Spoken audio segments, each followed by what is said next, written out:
Good afternoon, everyone. I want to thank you for this opportunity to come talk with you all. As Seal mentioned, I just started on August 5th, and this is actually my second public talk. So bear with me, and I'm really excited for you all, and the questions that you ask later will help inform the presentation moving forward. And with that, there are copies on your table of two documents, one of which is a budget study by George Washington University around federal program funds that are allocated based on the census, as well as what I'm going to go through PowerPoint. So apologies, it's not up on the screen today. Some of this, many of you already know this. This is mandated, the census is mandated by the U.S. Constitution. This is the largest peacetime operation our country embarks upon. So it's a major, major initiative. And as I already mentioned, there's federal funding that's allocated based on the census count, as well as it determines our congressional representation, how many congressional seats that we have in office. So a very, very important determining factor of how our voice is heard in Washington, D.C. So the budget information that I have on your table, just generally, we expect to have around 10 million people as a population estimate here in Michigan. So it's about $3,000 a person that's at stake for this census. So it's really, really important. These programs, the money that comes in, infrastructure, nutrition programs through DHHS, Head Start programs, it really covers the gamut in terms of some really important programs that you see in your community. So continuing on, a little bit about my role as the executive director of the state census. There's a lot of people that like to joke that have I been practicing my counting, am I prepared for this? But it's important to note the U.S. Census Bureau actually does the counting. My role, as well as the state committee the governor has appointed, there's 60 members on that committee that she has appointed, and we're here to help promote awareness around the census, also help drive communications and outreach, and mobilize state government to be supportive of census efforts. So just wanted to note that. And we, again, Seal, as you mentioned, very early in my tenure here, we just had our first state complete count committee last week on the 4th. So some of the information I'll be presenting today has been communicated with them, but hasn't been formally adopted yet because we actually ran out of time at the meeting. So such is life, right? That happens. Let's see what else. So one of the pieces, just to give you a sense, our mission that we are looking at, mobilize Michigan to tell our story of growth and economic opportunity through the 2020 census, ensure that Michiganders maximize their voice in congressional representation and obtain our fair share in federal resources by encouraging the full participation of all individuals in the state of Michigan. Our goal, we want a complete count. We want everyone that lives here, every person, to be counted in this census. And to give you a little sense, and we'll talk a little bit more about this later in the presentation, but I put out to the committee as a goal to consider that we look to do an 82% self-response rate. So what does that mean? Self-response rate, right? And so this is a slide that should be in here, but I didn't put it in, so I've already learned a lesson. The timeline for the census this year is, and they're doing some things differently that you may or may not have heard about. In March, the online form where you can fill out the census, the online form goes live in March. You will receive 4 mailings from the U.S. Census Bureau. The first 3 will direct you to that online form to fill out the census, or you can fill out by phone as well. And then if you've been non-responsive after those 3 mailings, you will get a mailed form to you, okay? So that's that 4th mailing. You get an actual census form paper mailed to you. Now, if you are still non-responsive by the end of April, that's when the canvassing, the enumerators from the U.S. Census Bureau comes out to knock on your door and have you fill out the census. So that's a little bit about the process. They continue going door to door through the end of July, and then that's it. And then they will calculate final results and present to the president December 31st of 2020. Okay, so that's a little bit about the process. Feel free, question. I was like... So the form that gets mailed to the address, correct, to the individual? Correct. Just repeat the question. Yeah, sorry. So the form will get mailed to the address, not the individual. That was the question. And the answer is yes. So the U.S. Census Bureau has a master address file that they've built, and that is what they will base their outreach around the census on. So right now they're canvassing communities around the state because there's new construction and they want to make sure that they adopt those addresses. Now, one of the unique things that I found out coming into this job is the U.S. Census Bureau doesn't actually share their master file with us. We help build it with them. Our state demographer has been very plugged in and working on this, and one of the baseline data sets that we've taken from the state is the Michigan Secretary of State's office, their file on addresses in the state. But they also do, and I joke around about this. I don't think they actually send drones out, but I'm like, do they send drones out to confirm addresses? But not to be too paranoid. But anyway, so yes, we get another question. How do you reach out to homeless people?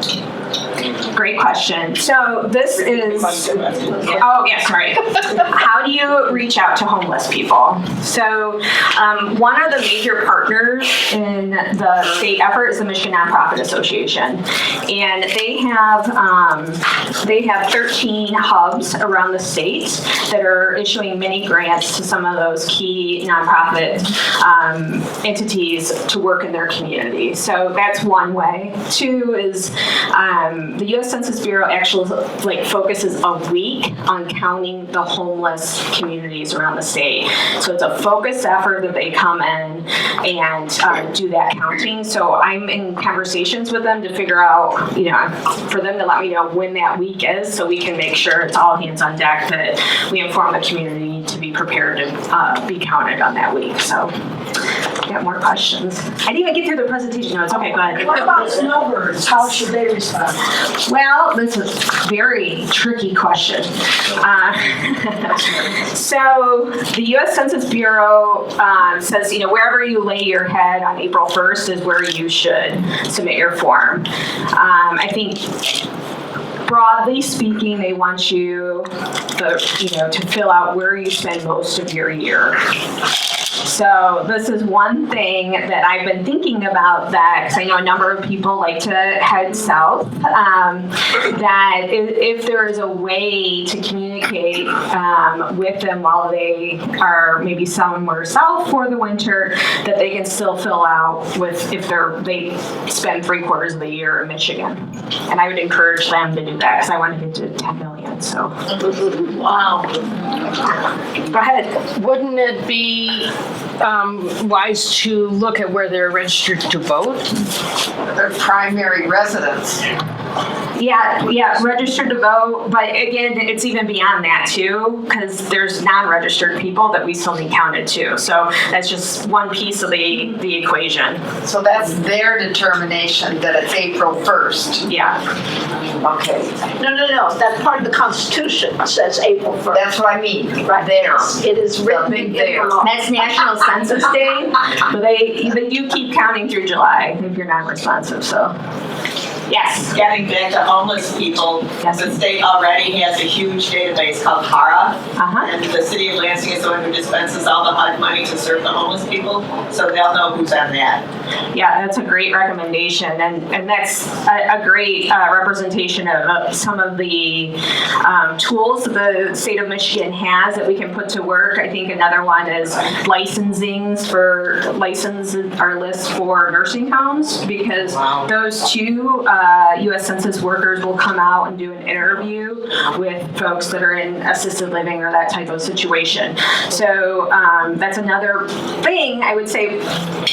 The biggest thing I'm worried about from the state is you have the U.S. Census Bureau that's responsible for things and should be doing this, right, with these group homes as an example. And I'm trying to connect the dots to ensure if I have addresses from a nursing facility, we'll say on that name, I want to make sure the U.S. Census Bureau has someone assigned to that facility and they will be counted. That's the kind of level of kind of details I want to work through. So, go ahead. In the past, when it was a form, everyone in a household was included on one form.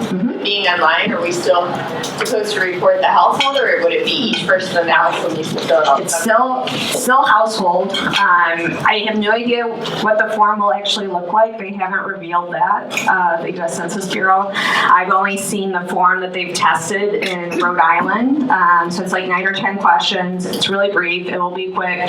But then you need to put everyone's name in the household, and that's one piece I'd like to highlight. A lot of times kids under 5 don't get counted because I think their parents, may forget, to include them because they're young, and I don't know. But I can't imagine forgetting my 2-year-old because he's always in my face. But at any rate, other questions?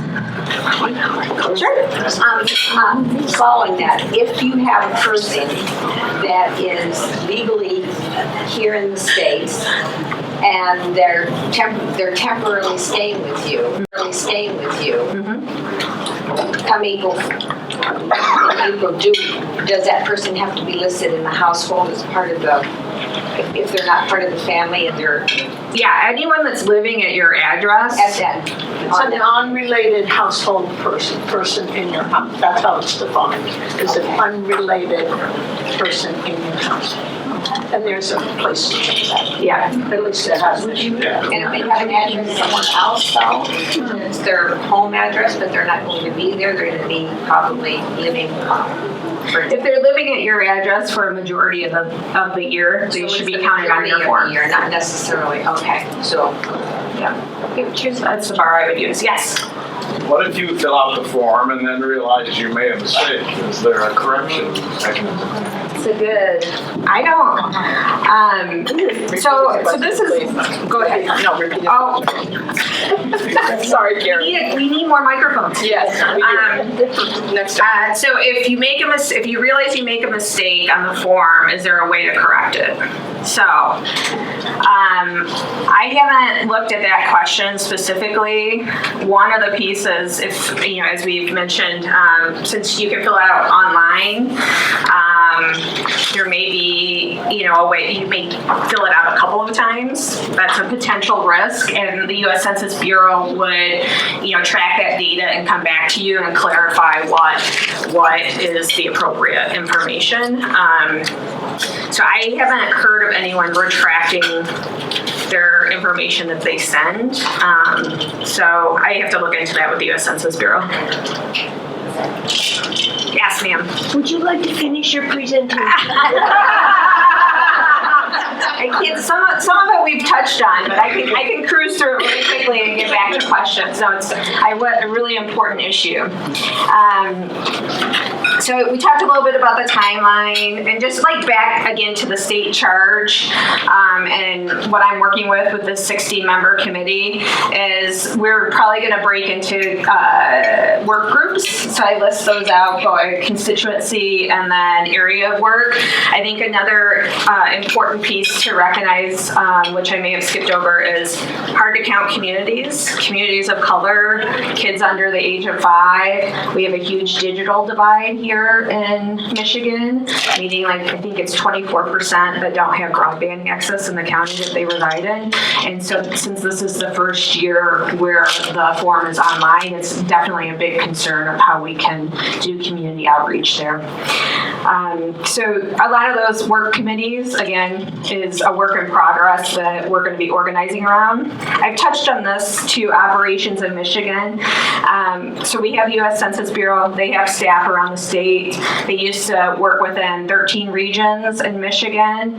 Because of reductions of the U.S. Census Bureau, they're down to 6 regions. Okay. I have heard different things from the Census Bureau, but I just mentioned that with their Canvas operation, I've heard that they've cut 6 door knocks down to 3 during the enumeration period. Okay, so that's less passes at those doors that are non-responsive. So that's also troubling. Okay. So you have the U.S. Census Bureau, and then they'll also do broad-based communications as well. So that's what you can expect for them and their outreach. We're talking about the state government and the complete count committees. I think, as I mentioned, we have a state complete count committee that the governor has appointed. But guess what? There's local complete count committees all over the state. So I know City of Lansing has a complete count committee. East Lansing has a complete count committee. I heard the county was organizing one as well. Others in this room may be aware of other local complete count committees. So just imagine. So you have, and then the last prong here is the Michigan Nonprofit Association, where I mentioned they have 13 hubs around the state. Okay, so you have the nonprofit engagement, you have the U.S. Census Bureau work, and then you have the local complete count committees that are in theory led by the highest elected official in that area. And I'm looking, what I'm trying to research right now is how the state complete count committee and our work can ensure that we're bridging the gap between each of those entities, because I get really nervous that we're going to lose some efficiency, and there's ways that we can, there's synergy and traffic cop, if you're going to have a media event, it shouldn't be scheduled on the same day, so we should be talking and coordinating on a regional level, as well as I'm trying to figure out how we can bolster resources into local communities. Referencing the Michigan Nonprofit Association is running about a $10 million operation, half of which has been allocated by the state. And then we're looking at, pulling together additional funds to run this campaign, essentially. So that's just additional background in terms of operations in the state. Just to touch on mobilizing state government. Some of the things I'm working department by department on, the Secretary of State's office. So they have a mobile Secretary of State unit that the Secretary of State has been committed to moving that around the state to key areas to promote census and filling out your census form and education. So, and keep in mind, we need those, maybe internet resources or what have you that they can provide in a mobile unit. Also, their offices as well, kiosks while you're waiting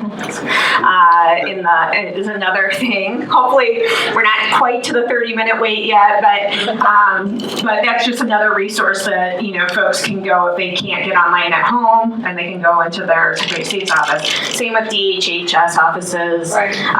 All around the state. We want to work with the local complete count committees to say, hey, where do you need a location?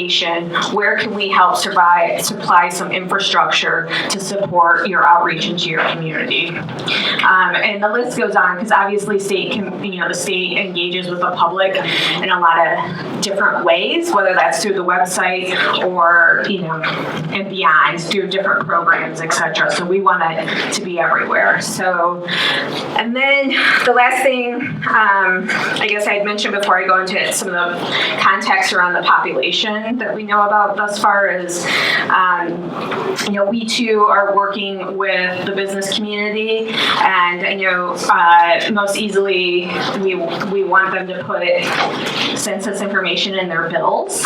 But then, of course, I've also been informed no one pays their bills through the mail anymore. It's automatic paid or through your credit union or bank. So that has been a flag. Okay, I want to make sure I'm working with the banks and the credit unions to have census information on their interface. So, wherever you go, the theory is you're going to be seeing why it's important to fill out your census forms. So I'll pause and then I have the population slides I can go over real quickly. Will the census forms be available in other languages? Yes, yes. And so there will be, I'm gonna forget how many, there's like 59 different languages that they are supplying support for between online and then also phone support as well. But I think that's another example where we want to make sure, because this is a U.S. Census Bureau cut, they usually have U.S. question and answer centers in the community, and that has been kind of a cut that the department has made. So the local complete count committees, and I agree that we need to figure out how we provide that resource in the communities. Yes, ma'am. I have two questions. The first question is, what about the libraries? Yes, we want, yeah. You've got connections in with those? Yes, the State of Michigan Library, they already have like a census website up, and then we'll be working with them. Those public libraries have internet access for their folks, so Yeah. that helps with that. The other question was, how is the U.S. Census organized to interact with us in terms of giving us feedback as how we're doing in terms of? Oh, that's great. I'm so glad you asked that. Repeat that question. Because you can have the first day it's open, right? And then it's going to be every so many weeks after that. They're going to know how close they are to filling their original database. Yeah, so the question is, what is the U.S. Census Bureau going to tell us how things are going when the census starts, essentially? Yeah. So word is from the Census Bureau that they're going to give us real-time updates by track as the census starts. Okay. Each track is a state? Each track is its own boundary that is different than your precinct. So what we are doing at the state is we have a draft, it's not out yet, for our website that we will have the state of Michigan with track information but overlaid with precincts as well as state legislative seats and congressional seats, so then you can have that information as well. And so local organizations can use that to. Yeah, it'll be a public-facing site, and in theory, my hope is that we have folks engaged between the local complete count committees and the M&A hubs, and that it becomes a reference tool that the state is providing that you all can review your operations. Marty. What if, hypothetically, there is a resident who is undocumented, and maybe the children in the family are citizens by virtue of their birth here? Yeah. What is the obligation of that resident to fill out the census, and at what personal risk does one do so? Yeah, so Repeat that. yes, repeat the question. So essentially, what is the risk if there's an undocumented person that has kids in the household that are citizens? What risk is it to that undocumented person?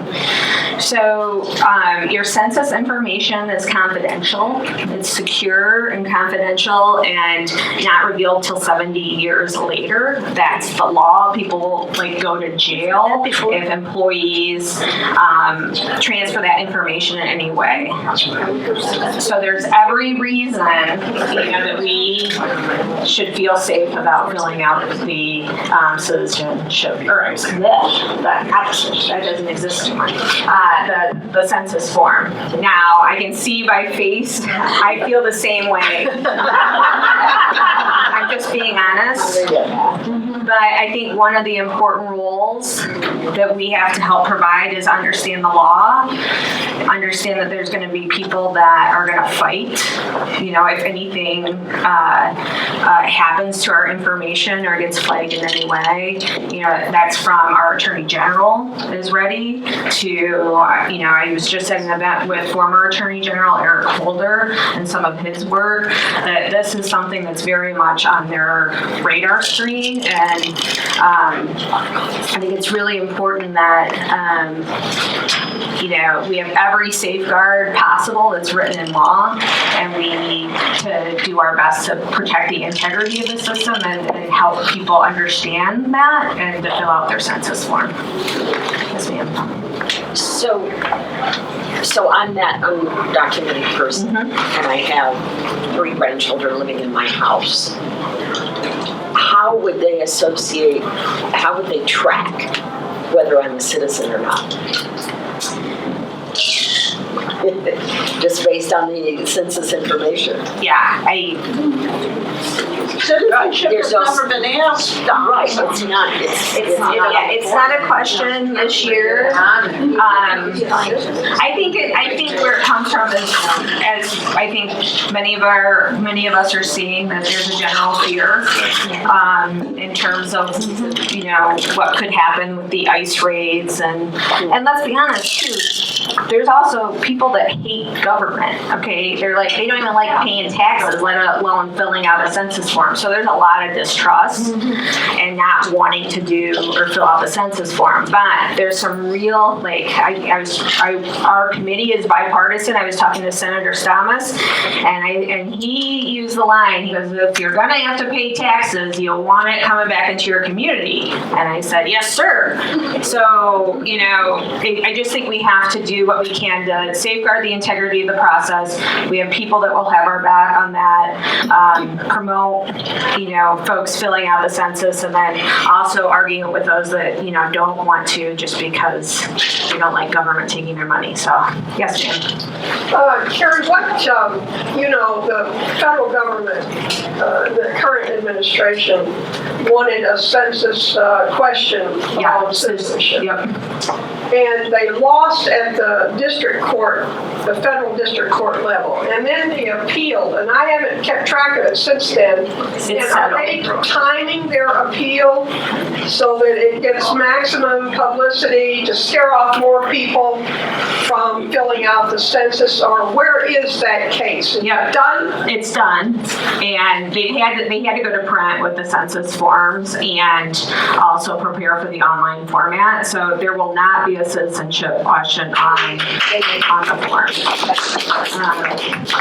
I will say I can't predict that this administration federally won't say anything that would make people additionally nervous about filling it out. But this is why all of us in this room have a role to play in our communities to combat that misinformation.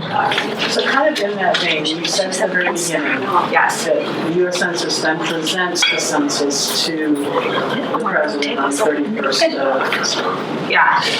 of December. Who else is in the room? I haven't looked into that. I don't know the answer to that. Probably will see you on another thing. I'll ask you the same question. Depending on how things go in November next year, there may be someone new coming in on January. But not on the 31st. That's true. Not on the 31st. It's true. Go ahead. So what role can legal enforcers play in this census taking? Yes. So I would say a few things. One is promoting awareness and about the census, why it's important, and how to fill out the form.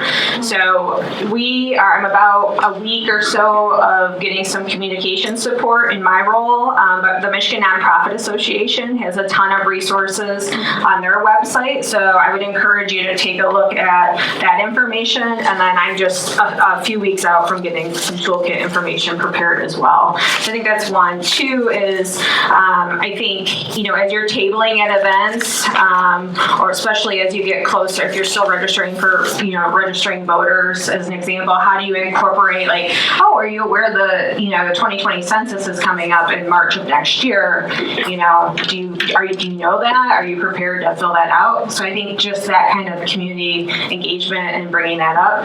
I think also if there's other, speaking events, there's a lot of folks in the local community that I think would be great people to engage and speak on the census. So I think, helping promote those ideas and, bridging the gap with the local complete count committee too would be a couple of things. Oh, and third, I mentioned one thing you can do today is U.S. Census Bureau is hiring. They're staffing up to over 4,000 people here in Michigan. So they are encouraging folks to apply online. So I think and they're the ones that count, so do the counting. So we need to make sure that they're fully staffed. So. Yes, ma'am. If these are done by address, do forms go to college dorms, or how does that work? Well, they will do group dwell. So the question was. Thank you. The question was, for college dorms, do they get a form to their door? And this is another area where the Census Bureau staff will be focusing on working on colleges and universities group dwelling and doing, canvas effort as well and connecting them to get to fill out the census. As well as prisons too. And prisons, yeah. Jail, hospital, jail. Yeah, another place that we're mobilizing with state government. So I don't know what time it is, but. We've got about 5 more minutes, including questions. Oh, okay. Well, we've done a few of those on our way. I just want to, which is good. So I just want to highlight, so our state demographer had put some baseline population information in terms of, this first slide is historic and projected Michigan population. So, so you will see we're growing, which is good news. 10 years ago, we were about 9,800,000 and some. By all estimations, we should be over 10 million next year if we count everyone. 10,027,000. Okay, just over 10 million. So I think that that's an important thing, just to recognize where we are. And where the projections are. So the next slide, the Michigan net migrants.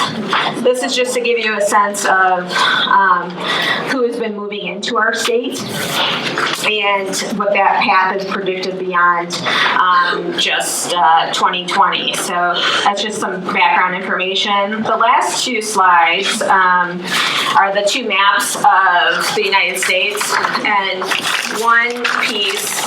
Our self-response rate, so this is what everyone talks about, self-response rates, right? So you respond before the enumerators come out. So in 2010, Michigan had a 78% self-response rate, and that was tied for 5th in the nation. So very good job. Okay, very good job. In 2000, we were at 79% self-response. Okay, 2010, number 1 was Wisconsin at 82%. What's my goal for next year? 82%. Yeah, so that's, I got to move the digits, 4 percentage points, and that maybe will get us into number 1. So just to give you a little bit of context of how other states have performed in that. And then the last is, and my state demographer gets really nervous when I talk about congressional seats, because there's a lot of things that we do not control on that. But the last slide here is potential shifts based on current population. So Texas is predicted to pick up 2 or 3. Now, their state is not putting any resources behind their census. Okay, I'm just reporting. I don't know. Florida, they're probably going to pick up 2 seats. North Carolina is probably going to pick up a seat or 2 congressionally. Right now, North Carolina, they have fewer congressional seats than we do, and they have a bigger population than we do. So I say this all just to be pragmatic. It is likely we will lose a congressional seat. But if we do a really good job getting folks counted in the state and other states do less of a good job, then we're in the fight for maintaining our congressional seats. So I want to be pragmatic, but at the same time, that's part of the challenge, right? And we have been very fortunate with our congressional delegation and the powerful seats that they have held on committees, and it's really an important piece of it. Yes, ma'am. Do you know the margin we'd have to achieve in order to not lose a seat? It's there's too many variables because it depends on how many people Texas has and Florida, and so. Any other questions? Again, thank you for the, you got one more, yes? I was just wondering, what other systems on the census do you have? I haven't seen the official form, but I've only seen what's they tested in Rhode Island, and it's really basic, like 9 or 10 questions. Your name, address, race. Age of children in the household, the relationship between the people in the household, whether or not they're related or unrelated, whether you own or rent your house. And not where you were born. No, there's no long form this year. The long forms are covered by something entirely different. American Community Survey. So there's no long forms for anybody. Correct. Wow. No, that's not true. If you're part of the sandwich of the American Community Survey, then you will get that, but it's not being done at the same time. And a small number of people are getting it. Yes, it's the American Community Survey, not the census. So, thank you very much. Thank you so much, Karen.